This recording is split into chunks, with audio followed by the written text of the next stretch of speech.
தொண்டருகக்கும் துணையடி வாழி நின் தூமுறுவல் கொண்ட முகம் வாழி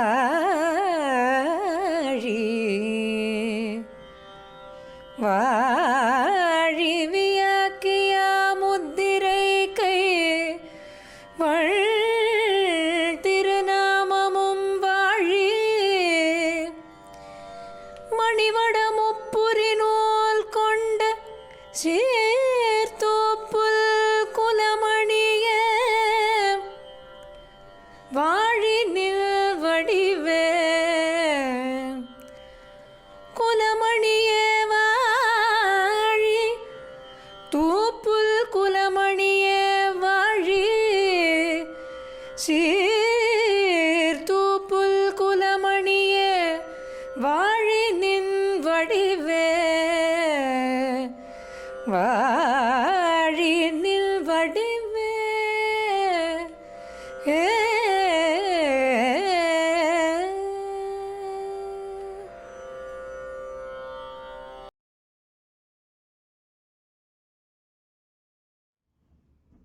नमः सर्वेभ्यः नमो नमः।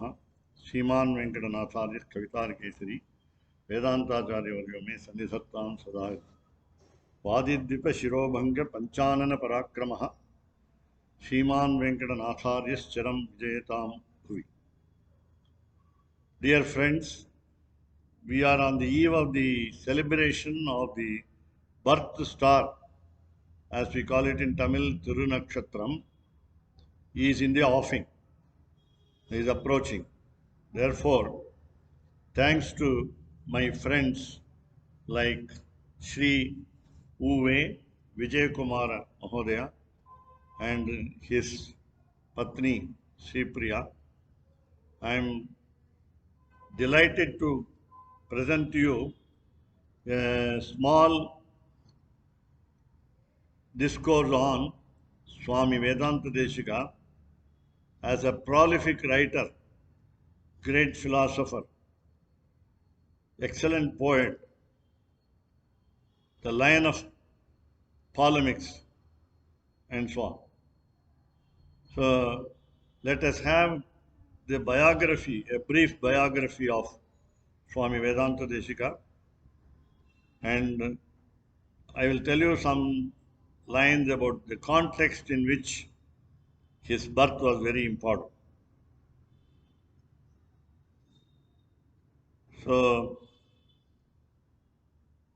I would just like to trace some origin before the times of Sri Deshikar.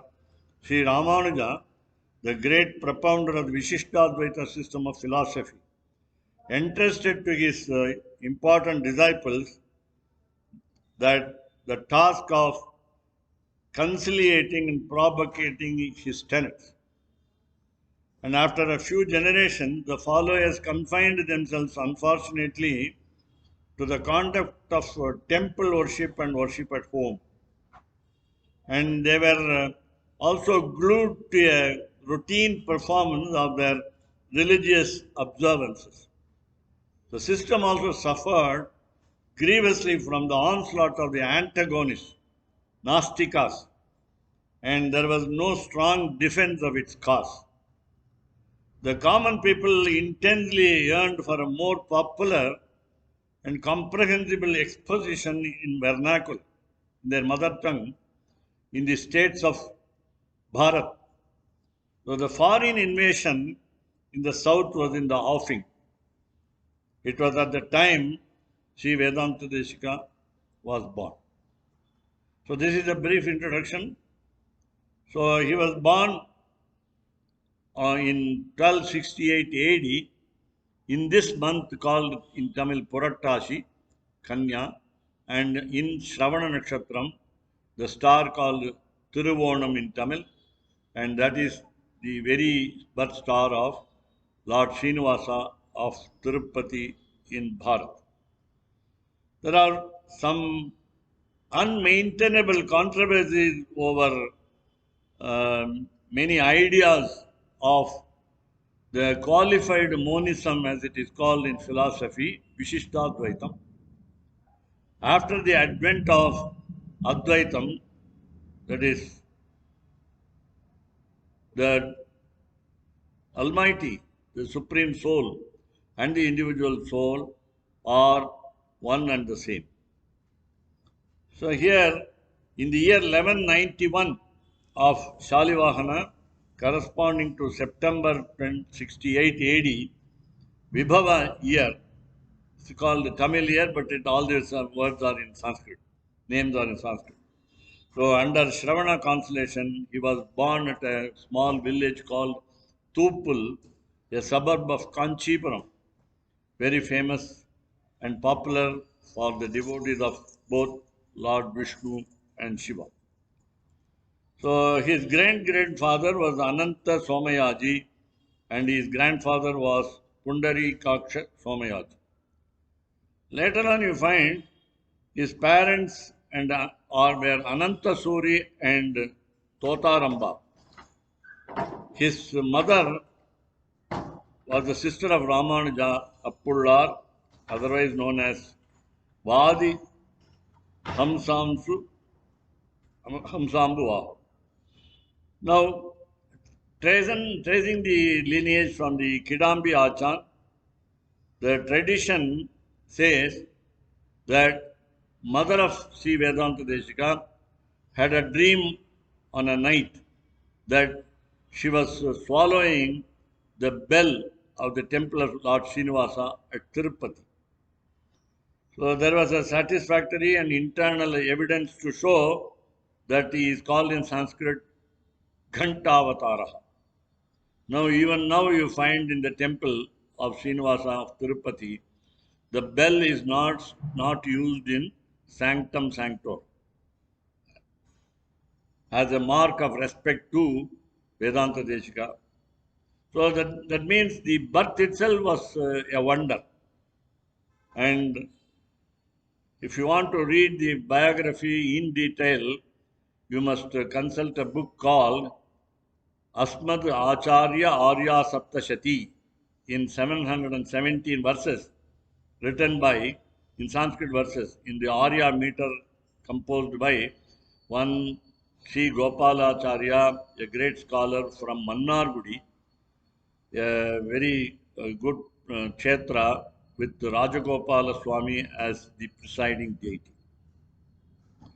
Now, what is great about Vedanta Deshika? His memory was colossal, photographic. At the age of 5, he was taken to a class conducted by Nadadur Ammal, and Nadadur Ammal welcomed the child along with, accompanied by his uncle, and then he stopped the discussion in the class, continued to talk with the boy and his uncle, and then afterwards, after some time, Nadadur Ammal resumed the session. Immediately after resuming the session, he asked the disciples to tell him where he left in the portion which was taught. So all the disciples were confused and they didn't remember at what point they left the discussion. And therefore, immediately the 5-year young boy said the point of idea where the class left after his arrival. So, Atreya Ramanuja was his uncle and he is called Appullar. Now, every time when I say a sentence about the biography of Sri Vedanta Deshika, you must know that everywhere there are some ideals. So the ideals must be followed. The ideals are perfect ideals in the sense that it is for our life. It is not for something to read and forget. So here, so another other aspects of his life, personal life, were all surprises, wonders, miracles, and so on. As a Vishishtadvaitin, we don't believe the miracles, but we must understand in those miracles, we saw many people opposing the views of Vedanta Deshika, but since they could not win at the what we call the sadas, the discussion, the intellectual discussion, what we call collegium, they were jealous of Vedanta Deshika, and they tried to trouble Vedanta Deshika in vain. So all their efforts were useless in Vedanta Deshika's opponents. Um, Now, at the age of 20, uh, he mastered all scriptures. How come? You may ask the question. This is what we call the blessing from the Almighty. So, he was a prodigy by birth. He was intelligent from the start. And therefore, we are all, as followers of Sri Vedanta Deshika, get enthused at the studies. So, in a drama called Sankalpa Suryodayam, he confidently mentions that he mastered the scriptures at the age of 20. Vimshatyabdau adhikata vidyaha. So, he again, so as he grew, he started following the tenets of Sri Ramanujacharya's works. And all of you know that there are only 9 works, and they are all of them are in Sanskrit. And Vedanta Rishika took pleasure in explaining a few works of Sri Ramanujacharya. And at the when he married a girl, and he had a son, and his son was called Kumara Varadacharya, otherwise called Nainaracharya. The son was the chip of the old block, and he also composed a lot of works as in standard of his father Vedanta Deshikar. Now we come to understand what was the literary achievement and life of Vedanta Deshikar, in order that we will emulate him in his principles. So he was following what we call a life of a sannyasi, recluse, a monk. He actually begged in the sense it's called unchavriti. So those who want to voluntarily offer him food can do so, and if he doesn't get the food on a particular day, he remains hungry. I mean, hungry in the sense he doesn't care about the hunger. The whole family also does it. So it is not a surprise in those days. Today we are not able to fast even a small portion of a day. Especially tomorrow, day after tomorrow is being Ekadashi. We are not able to starve. Then we want to drink some liquid food. Then we want to have what we call tiffin. We avoid the in Vishishta home. We avoid full rice. Therefore, we make it into idli, dosa, and so on, and we take. So we never. Our mouth is always busy with eating on an Ekadashi day.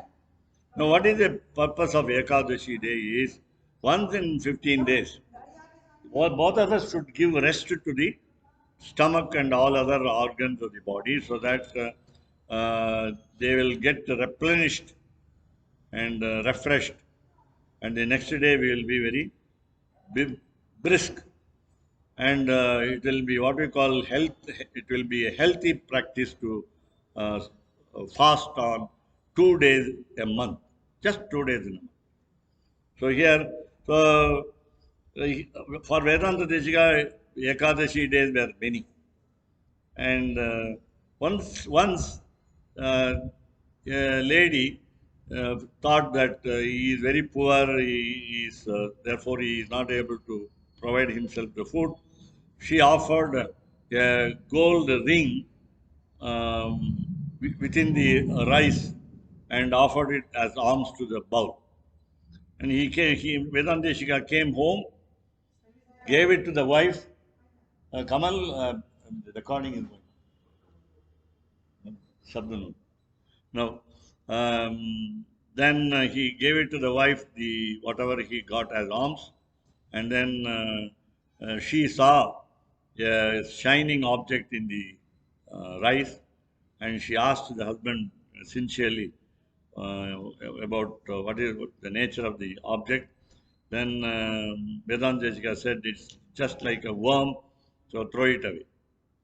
So that meaning, the principle being that avariciousness, greedy about the wealth, storing it in cumulative deposit in banks for our future is not necessary, as his faith was Bhagavan will take care of him at all the time. So that was another principle.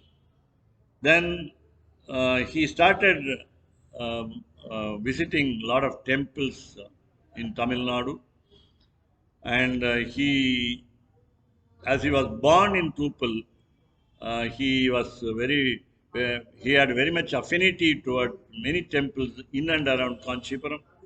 He wrote many stotras, and um, a special place that he visited was Thiruvahindrapuram, and there is a hill called Aushadhagiri, Herbal Hill, and he went up and worshipped Hayagriva. There he got the Garuda mantra spelt by Garuda himself. Then he also taught him Hayagriva mantra. This is all DX Mishina over it's a divine intervention, and he got the boon of the mantra. So by hearing the mantra, by getting the what we call Upadesha, mantra Upadesha, the advice of mantra, a powerful spell, he composed Hayagriva Stotra there. So all of us today we recite Jnananandamayam Devam Nirmala Spatikakritim Adharam Sarva Vidyanam Hayagrivam Upasmahe. So we have 33 verses in that stotra, and finally we say Vyakhya Mudram Karasarasijaihi Pustakam Shankhachakri Vibhat Vinnas Phatikaruchire Pundarike Shannaha Amlanasir Amta Vishadair Amshabik Plavayan Mam Bhavirbhuya Danakamani Mahima Manase Vagadhisha. Now, why do you study this stotra? Vagartha Siddhi Heto. Our eloquence will increase, our intelligence will not diminish. Therefore, Vagartha Siddhi Hetoho Patata Hayagriva Samstutim Bhaktya Kavitarkike Sarina Venkatanathena Virachita Metam. So, this is one of the first samples of Vedanta Deshika's devotional songs. And then a miracle happened in that place. Many enemies of Vedanta Deshika, uh, being jealous of the author, engaged a snake charmer to send his snakes to bite Vedanta Deshika. Therefore, a snake charmer came near him, and then from his box, he released some snakes. And then Vedanta Deshika prayed to Garuda, who gave him the mantra with what we call a stotra called Garuda Dandakam. It starts with Namapannaganadhaya Vaikuntha Vasavartine Shruti Sindhu Sudotpada Mandaraya Garutmate. The Garuda, the kite, Kite in English, is called the Vedatma Vihageshwara. by the previous former preceptor of Sri Vedanta Deshika called Yamunacharya, otherwise called in Tamil Alavanda. And therefore, so the Garuda helped him to stop the snakes from coming near the author and biting. So he drew a line by his fingers on the floor, and many snakes returned, whereas some virulent, very poisonous snakes also crossed the line. And then he prayed to Garuda with in 52 verses, Garuda Panchashat, 50 verses on Garuda. And what happened was the Garuda, the carrier of the vehicle of Lord Vishnu, came down very fast and took away the venomous snakes. And the problem was for the snake charmer. Snake charmer blurted out the truth that he was only sent by some people, and therefore he pleaded that his livelihood should continue as usual, and therefore Garuda was prayed again, and Garuda, without killing the snakes, that was a wonder, without killing the snakes, uh, the Garuda dropped down the snakes alive. The snake charmer prostrated before him and went away. By reading a small anecdote of Sri Vedanta Deshika's life, what do we understand? The patience, the faith on Almighty, the devotion over even a paraphernalia of Lord Vishnu. So these are all some concepts that we learn from Vedanta Deshika. Then we have another incident. A magician was sent by the opponents. A magician was drinking water in the what you call Kapila Nadi or near Thiruvenanthapuram. That's near Kadalur district in Tamil Nadu. Then by the time the magician was drinking the water from the water bed, Vedanta Deshika's stomach was increasing in size. And therefore, so magician uh, failed because Vedanta Deshika scratched a pillar nearby, and from the pillar, the water which was drunk by the magician and also which made the belly bigger and bigger trickled down. So now, what is the what? Why this miracle was performed by Vedanta Deshika, or why he was forced to do it? Why was he forced to do it? That was because of the inimical attitude of the people around him. And again, what was the basis for this miracles performed? Because when he came to Sri Ranga and worshipped the Divya Dampati, the divine couple, Lord Sri Ranganayika and Sri Ranganatha, both of them, as I told you, through the Bhattacharya, the priest, awarded him two titles, Vedantacharya.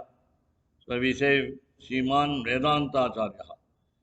Again, they said Sarvatantra Swatantraha, master of all arts. So all the enemies questioned Vedanta Deshika on the mastery of arts, all arts, Sarvatantra Swatantra. And therefore, they tested him now and then, and he succeeded in all his attempts very successfully. There was an intellectual competition. One Ariya Manavala Perumal Nayanar became a competitor to him when there was a question posed to the authors, whoever it be. There should be a long poem, at least 1,000 verses in Sanskrit. And therefore, Vedanta Deshika was challenged by Arigamanavala Perumal Nayanar. Arigamanavala Perumal Nayanar took the topic called Sri Ranganatha Pada Dhuli Sahasram. He started with the title, and then he could complete only 500 the next day morning. Whereas Vedanta Deshika took it very lightly, performed the Anushthanam in the evening. So within 1.5 hours during the evening, that is in darkness, he started writing what we call Sri Paduka Sahasram on the pair of divine sandals of Sri Ranganatha, and he, within no time, he finished 1008. Even today, we read that Paduka Sahasram, understand the greatness of the divine sandals, more than the greatness of the divine feet, more than the greatness of the Lord, Sri Ranganatha. And you find that it is starting with Santas Sri Ranga Prithvisha Charanatrana Shekharaha Jayanti Bhavanatrana Padapankaja Namaha. Now, it tells you a lot of incidents from Ramayana where Rama's padukas are were in use and they were adored, especially by Bharata, who was the greatest devotee of these divine sandals of Sri Rama. So, Bharataya Param Namostu Tasmai. Vedanta Deshika salutes first Bharata. Then only other authors, great authors like Vyasa, Valmiki, and so on. You find that much respect is given to Bharata as what we call an ideal brotherhood. So, how to uh, love a brother, between the relationship, the filial relationship between the sisters and brothers are lagging today in the what you call it 22nd century or 23rd century, whatever be the century, we have lost connection with our own kith and kin. So you take a lesson from Vedanta Deshika's description of Paduka Sahasram through Ramayana, the great Itihasa being the first poem by the first poet Valmiki. So Valmiki Vadanara Vindat Saraswati Nissasara, we say. Only God of knowledge came out from the tongue, from the sweet tongue of Valmiki, and so on. So, again, I will just point out one great advantage. We go to temples, we go around what we call circumambulate, pradakshinam, around Navagraha, the 9 planets. We feel that our life is not on a bed of roses. And then we see that our life is full of troubles. And therefore, it is because of the planets that we say, because of my horoscope, the planets are in wrong positions, and therefore my life is affected. So, with all these opinions and ideas in our mind, we go around the 9 planets Sannidhi, Navagraha Sannidhi. Now, our Vishishtadvaita Sampradaya tradition says, please worship only one Lord, have only one pointed concentration. Don't go to any other God, one for knowledge, one for money. So when you want money, you say Mahalakshmi. Everybody knows the Kanakadhara Stotram of Sri Adi Shankaracharya. Everybody knows the Sri Stuti of Vedanta Deshika. Everybody knows the Sri Stava of the Kuresha in Vishishtadvaita Sampradaya. All of us understand there are Ashtalakshmi Stotram, Lakshmi Ashtotra, Shatanama Stotram, everything that we know by heart, by rote, R-O-T. And then when we don't get money, we are disgusted. We are disappointed.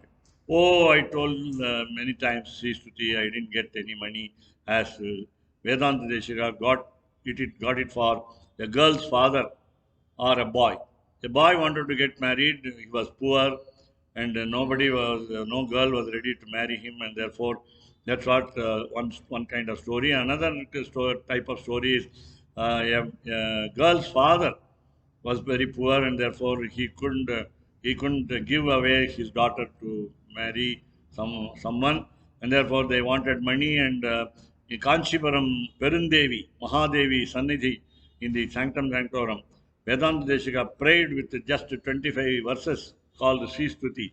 And by the time he was telling the 17th, the verses for Sri Stuti, a rain of gold coins fell on the floor in order that the beneficiary will be getting it. And let us not concentrate on who got it, but the, the, the point was, the idea that we learned was, the boy asked the girl's father told Vedanta Deshika, please, I'm taking enough, so you please take the rest. Vedanta Deshika refused stoutly, and I got it for you only. Goddess gave you only, not me. We will not share. So this is the attitude that Deshika showed in his life as an example. Uh, Again, so you have many other life history. So he wrote 119 books. Impossible in one's life, even if we live for 101 years. So Ramanujacharya lived for 120 years, and Vedanta Deshika lived for 101 years. Are we sure that we can write at least one book? No, it is not possible. In Sanskrit also. He wrote it in Sanskrit. He wrote it in Prakrit, a colloquial language form of Sanskrit, where ladies are finding it easy to converse with each other in those days. So it's called, the Stotram is called Achyuta Shatakam. Again, the Achyuta, name of Lord Vishnu, is connected with the Trivahindrapuram Devanayaka, or we say Devanayaka. So you have another, all many works with, of course, Sanskrit and Tamil also, meaning combining Sanskrit and Tamil. He wrote Mani Pravala language form, in Mani Pravala language form. Mani Pravala, meaning Mani means the gem called, the costliest gem called diamond, and then Pravala is the coral, which is available in the sea. One is available on the land and other on the sea. So Sanskritam is Mani, Tamil is Pravalam. So he combined both languages and wrote many works. And about the content of his books, so 29 were his devotional songs. One was a drama. It's an allegorical drama. Characters became characters. Gunaha patrani bhavanti. You understand very easily by the Sanskrit words. So again, it's called allegory in short. Then he wrote what we call a Sandesha Kavyam, a small work giving a message. And it was an imaginary message. Rama sends to Sita.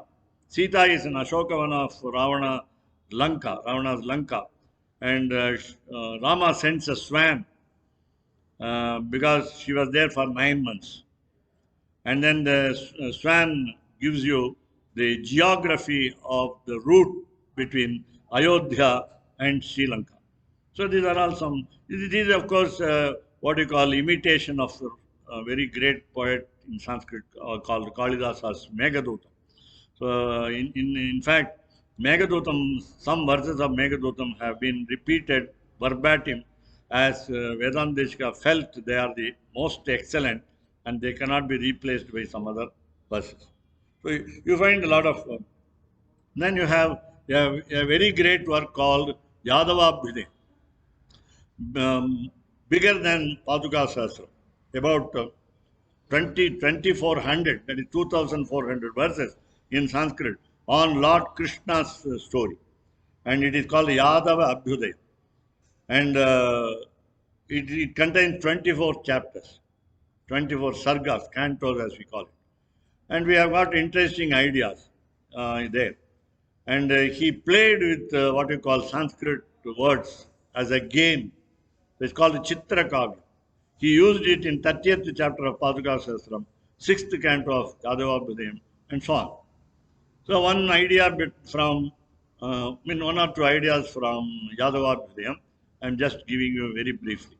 So Putana, as you know, a demoness sent by Kamsa, she wanted to kill Krishna, the Lord, as a child by feeding him the breast milk with poison. All of you know this. So when that lady coming with in a form, a beautiful form as a gopi, cowherdess, what did Krishna do? Krishna drank the milk and drank her life also. By doing so, Putana was given the beatitude, emancipation.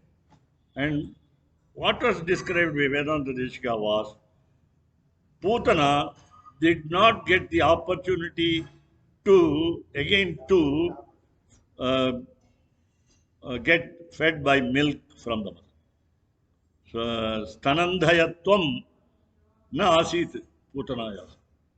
Punarstanandhayatvam na asit. So that is the beauty of Vedanta Deshika's description of Putana moksha. So one more idea, very beautiful idea. I'm just telling you in English only now. Lord Krishna is a very small child, and he is not able to walk perfectly. He is learning walking.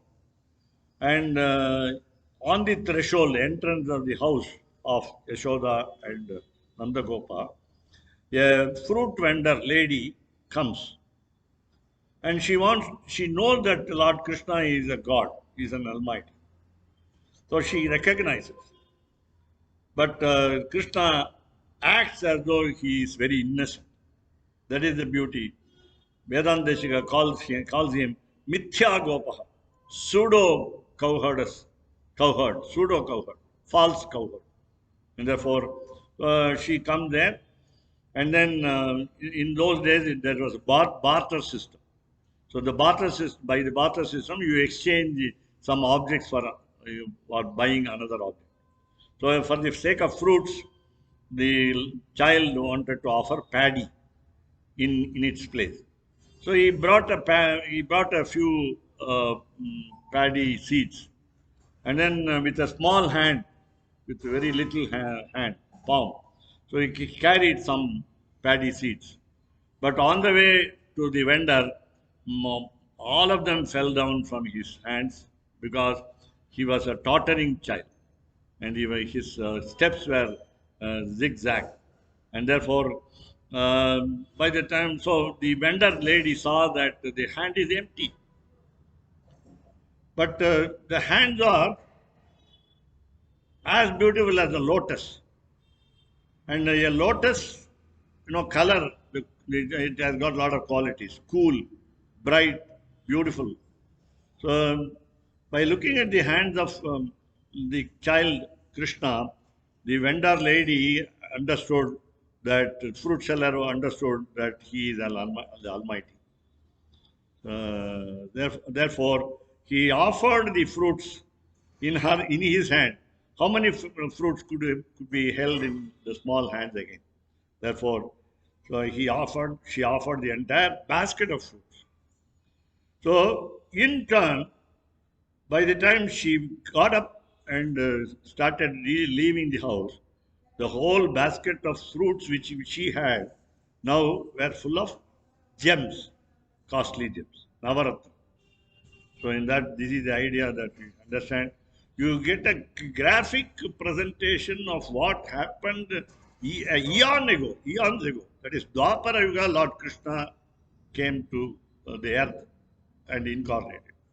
And whereas we are in Kali Yuga, we are able to visualize the picture even today as if Lord Krishna is in our house now. So with this, a few examples.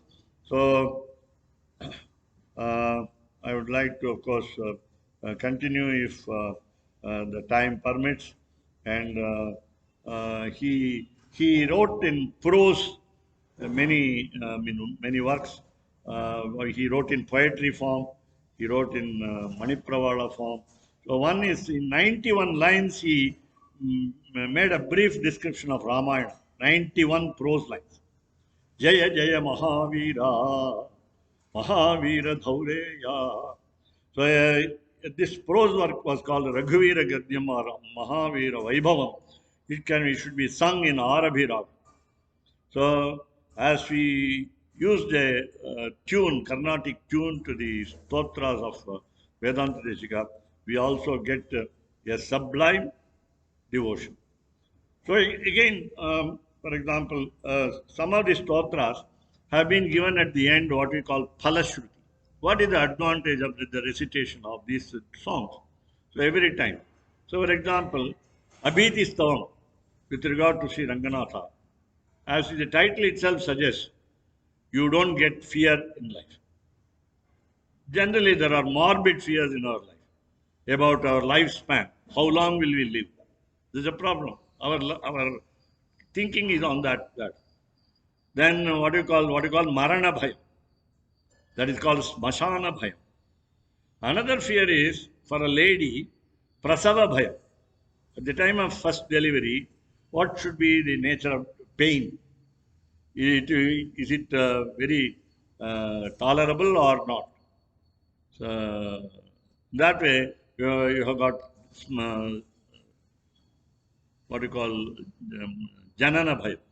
So janana bhayam and marana bhayam, and our jivana bhayam also. Everywhere bhayam, bhayam, bhayam. So Abhiti sound gives you fearlessness, and it gives you example.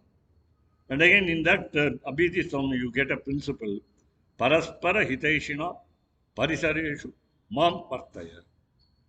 Please bless me so that around me there are only well wishers, friends, and not enemies. So, the next one on Sri Ranganatha, he transcreated Amalanadi Piran of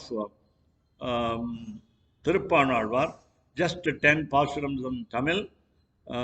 He converted into Sanskrit and he codified, actually made it in order that from the head to foot, or from the foot to head, that was the nature of the poet's composition, but he started with the feet, being a devotee. So Ranganatha's feet.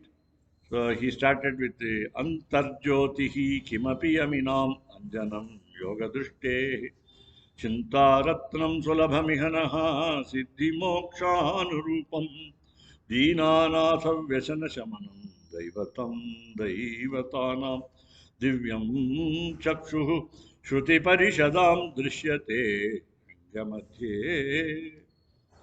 So he said, Velatita Shruti Parimalam Vedasam Mauli Sevyam.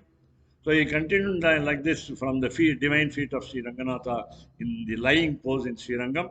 And he gave a lot of the specialities in Sri Rangam.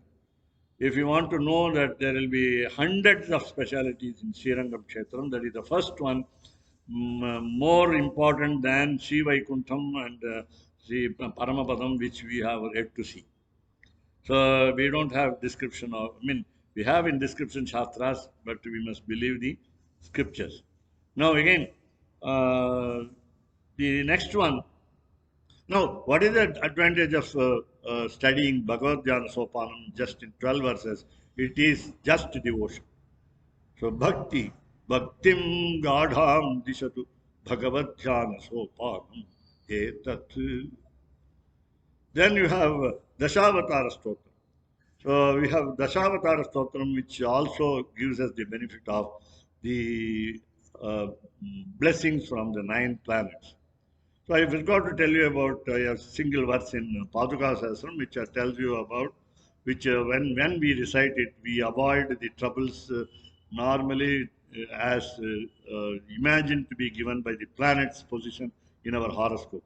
So Kanakaruchira Kavya Khyata Shanashcharanocita Shritaguru Buddha Bhasratrupa Dvijadipa Sevita Vihita Vibhava Nityam Vishnu Pade Manipaduke Tvamasi Mahati Vishvesham Nashubha Grahamandali.